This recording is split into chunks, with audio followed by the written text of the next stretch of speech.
नमस्कार, आप देख रहे हैं बिज तक। मैं हूं रजत देवगन। अगर आप क्रिकेट प्रेमी हैं तो आप जरूर जानते होंगे कि स्पिन बॉलिंग का एक प्रकार होता है गुगली।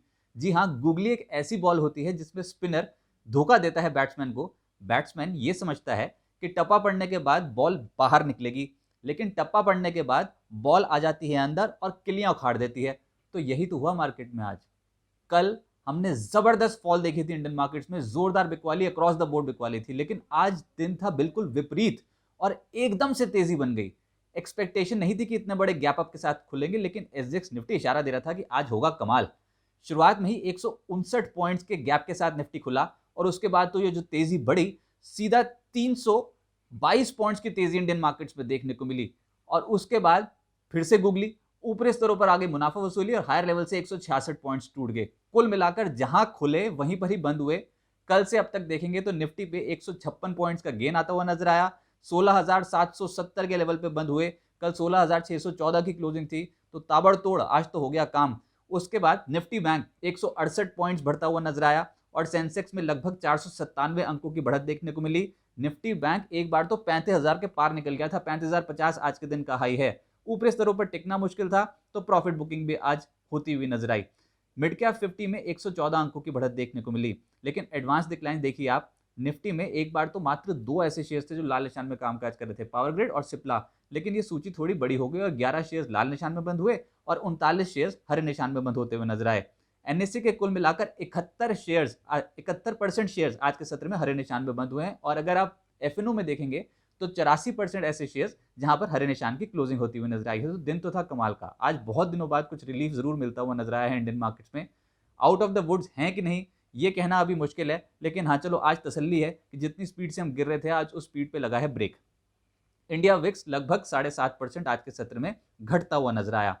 निफ्टी गेनर्स में आज पहले पायदान पे पाएंगे आप एचसीएल टेक्नोलॉजीज को।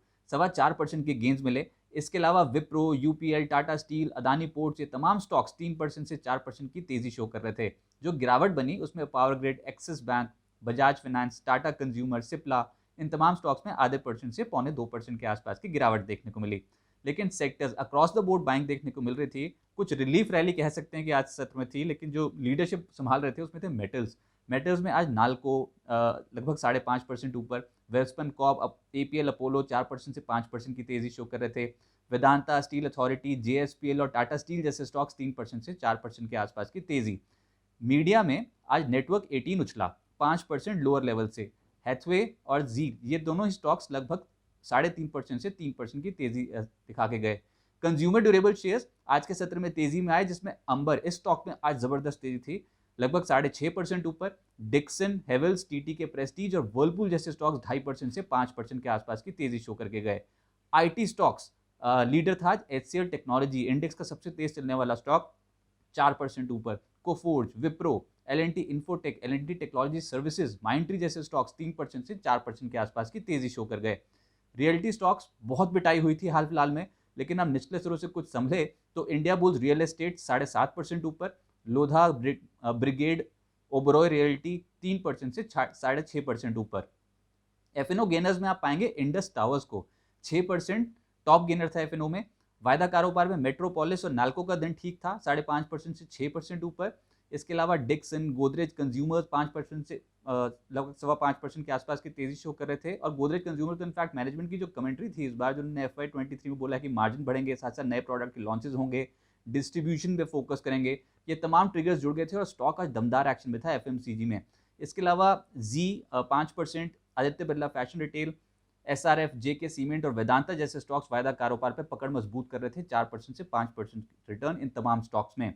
मिड कैप गेनर्स की सूची थी लंबी। आज मिड कैप्स में कमाल हुआ है। टीसीआई एक्सप्रेस 12% ऊपर, अपार इंडस्ट्रीज, इस स्टॉक में भी 11% के रिटर्न थे। सूर्या रोशनी, रैमको सिस्टम्स, हिंदुजा ग्लोबल जैसे स्टॉक्स 10 से 11% उछल गए। लोअर लेवल से खरीदारी बनी रिलायंस इंडस्ट्रियल इंफ्रा में, स्टॉक 10% ऊपर। वर्धमान टेक्सटाइल, रेस्पॉन्सिव इंडस्ट्रीज और लाओपाला जैसे स्टॉक 7.5% से 8% ऊपर। LG Balakrishnan oil, Asian Tiles, SML Isuzu, TCNS Brands और अल कार्गो, इन सभी स्टॉक्स में लगभग 6% से 7.5% के रिटर्न बने और अच्छी कमाई निवेशकों की इन स्टॉक्स में हुई है। बीटन डाउन स्टॉक्स थे तो थोड़ा लोअर लेवल से आज के सत्र में आया है रिलीफ। प्राइमरी मार्केट पे जो हलचल हुई, और आज तो अच्छी लिस्टिंग थी, दिन अच्छा था, सही दिन लिस्ट हो गया मैप माई इंडिया, 154 गुना से ज़्यादा सब्सक्राइब हुआ था। इश्यू प्राइस 1033 का था, उसके मुकाबले 1565 पे लिस्ट हुआ, यानी कि लगभग 51.5% के प्रीमियम पर, और क्लोजिंग भी 1375 पे होती हुई नजर आई है। CMS इन्फो सिस्टम्स, ये आईपीओ आज से खुला है, 23 दिसंबर तक खुला रहेगा, और 1100 करोड़ रुपए जुटाने की योजना है। 35% अब तक सब्सक्राइब हो चुका है।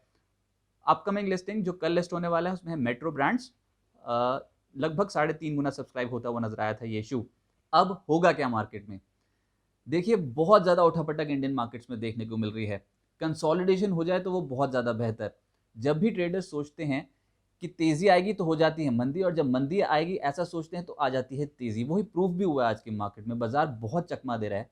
लेकिन अब क्योंकि ईयर एंडिंग है और कहीं ना कहीं रिजल्ट सीजन पे फोकस चले जाएगा, बेटर अर्निंग्स विजिबिलिटी वाली कंपनियों को बाजार चेज करने की कोशिश करेगा, तो हो सकता है कि कंसोलिडेशन, एक ठहराव मार्केट्स में देखने को मिले, और कुछ ऐसे स्टॉक्स, कुछ ऐसे क्षेत्र जहां पर अर्निंग्स विजिबिलिटी बहुत स्ट्रांग है, उनको चेज किया जाएगा। ऊपर से बजट की अगर तैयारियां शुरू हो गई तो बजट रिलेटेड स्टॉक्स पे फोकस बढ़ जाएगा। तो ऐसे में बाइंग ऑन डिप्स की मार्केट अभी तो नहीं है, लेकिन हाँ, कुछ बेहतर फंडामेंटल वाली कंपनियों को जरूर बाजार चेज करने की कोशिश करेगा। एक दायरे में रहेगा, लेकिन ये दायरा बहुत ज़्यादा वाइडन हो सकता है, बड़ा हो सकता है। आपका काम सिर्फ ये है कि नियमित निवेश करते चलें इंडियन मार्केट्स में, तो ये फेज भी ज़रूर निकलता हुआ नजर आएगा, और बहुत आसानी से निकल जाएगा। पता भी नहीं चलता लॉन्ग टर्म में। ये शॉर्ट टर्म ट्रेडर्स के लिए बहुत बड़े बड़े झटके लगते हैं, लेकिन लॉन्ग टर्म ट्रेडर्स को इससे बिल्कुल घबराने की कोई ज़रूरत है नहीं। अब रेजिस्टेंस और सपोर्ट के तौर पर क्या एक्ट करेगा? देखिए, आज का जो हाई लग गया वही आप पहला रेजिस्टेंस समझ के चलें। 16,930 ये पहला रेजिस्टेंस, और अगर इस रेंज को थोड़ा और बढ़ा दें तो 17,030 के आसपास एक major resistance level Indian markets का निकलेगा। लेकिन निफ्टी पे अब सपोर्ट की तरह जो एक्ट करेगा डाउन साइड पे, वो 16,615 पहला सपोर्ट, और दूसरा 16,530 ये दूसरा सपोर्ट होगा। अभी तक तो हमने 200 दिन की एवरेज यानी कि 16,250 के लेवल तक की बात की नहीं, लेकिन हाँ, अभी हम पूरी तरीके से दिक्कतों से बाहर निकले नहीं हैं। उम्मीद करते हैं कि ये 16,615 16,530 के लेवल को बचा लिया तो ठीक, ये जो रैली है ये थोड़ी और बढ़ती हुई नजर आएगी। लेकिन हाँ, ऊपरी स्तरों पर टिक पाएगा कि नहीं, फिलहाल के डेटा के हिसाब से ये कहना बहुत मुश्किल है। लेकिन हाँ, नियमित निवेश करते चलेंगे तो ये फेस भी जरूर निकल जाएगा इंडियन मार्केट्स का।